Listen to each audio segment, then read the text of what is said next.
You might not know this, but yoga has a hidden history.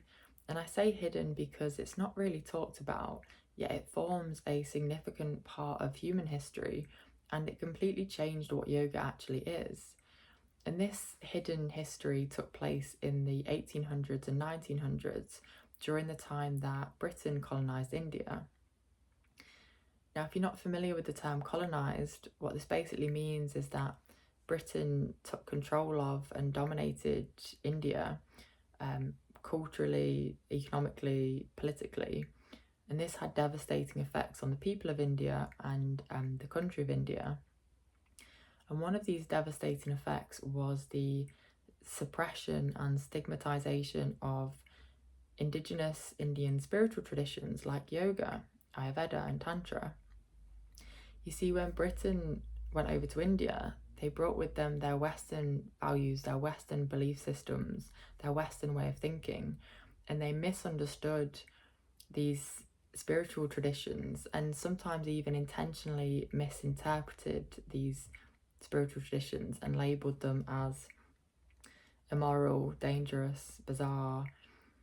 And there was a strong push to convert people to Christianity and to impose Western education and Western medicine. And as a result, the indigenous knowledge systems like Ayurveda and yoga were sidelined and partially erased. And this stigmatization and suppression of yoga was done through, for example, British officials would sometimes publicly remove yogis from practicing in public and would harass yogis when they were practicing or teaching in public. Practices like pranayama, mantra, and ritual were particularly discouraged and demonized. Hatha yoga in particular was misunderstood and vilified, which is interesting because now, if you fast forward to 2025, these practices of pranayama, mantra, deity ritual, hatha yoga have really been capitalized on by the West, by yoga studios, Western teachers who now teach these and make profit from these. So it's just interesting to see that turn of events. As a result of this stigmatization and suppression of yoga, yogis went underground to practice in secret and, to practice away from the British officials. And so the practice of yoga became very much an underground practice behind closed doors.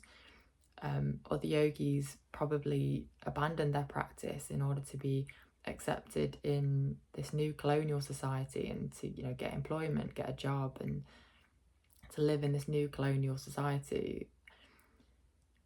And this period marked a deep rupture in the open transmission of yogic knowledge and yogic practice. What was once a celebrated and integrated part of Indian culture was now forced underground and was surviving only through the quiet resilience and sacred trust of a few yogis that continued to practice behind closed doors. In the late 19th century and early 20th century, there was a cultural and spiritual revival by Indian nationalists who were trying to reclaim their heritage under British colonial rule. For example, Swami Vivekananda repackaged yoga, or reinterpreted yoga, or emphasized the more philosophical elements of yoga, the Vedantic philosophy of yoga, and repackaged yoga into a sophisticated spiritual science. And this spiritual science approach really appealed to the Western way of thinking of logic and science, and British officials and Western practitioners really liked this approach, this spiritual science, this philosophy. Another example would be Krishnamacharya, who integrated Western physical fitness ideas like bodybuilding, gymnastics, calisthenics.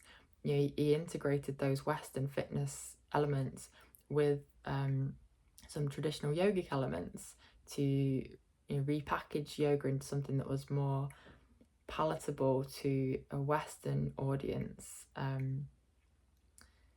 And this really set the stage for what we now know yoga as, which is primarily a physical practice, a postural practice, you know, a practice of postures or movement.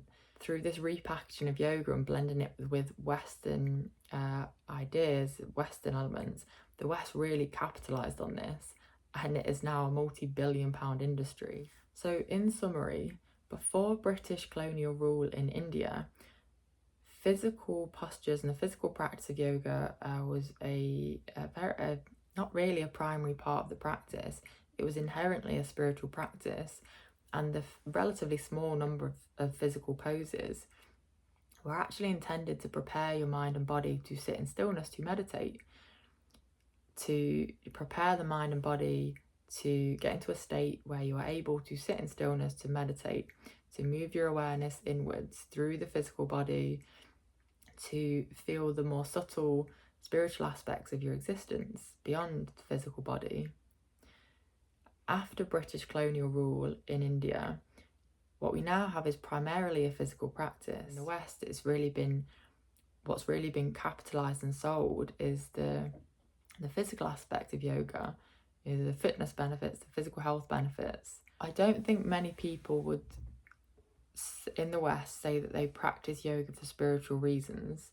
And I'm not saying whether that's right or wrong, but what it does show is that yoga has been culturally appropriated, and what cultural appropriation means is when elements of a culture, usually of a marginalized group of society, when elements of a culture of that society is taken by a dominant group of society, and the elements of that culture are stripped of its context, meaning and respect.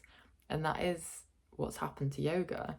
You know, we've taken bits of yoga, but most people in the West, from my experience, don't actually understand or respect the spiritual part of the practice, which is that is the essence of the practice of yoga. That is yoga.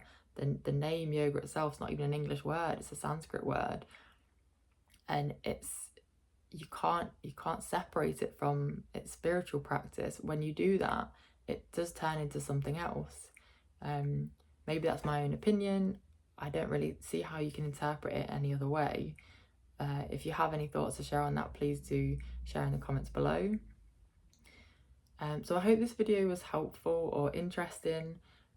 You might have already known all this stuff, and you might know more. You know, you might be a historian, you might just be really knowledgeable, in which case, if you have anything else to share, please do share in the comments below so that we can all learn and grow together. If this was new information for you and you found it interesting, please do like the video, drop a comment below. If you want, subscribe to my channel. And yeah, I hope you found this video helpful or interesting, and thank you for listening.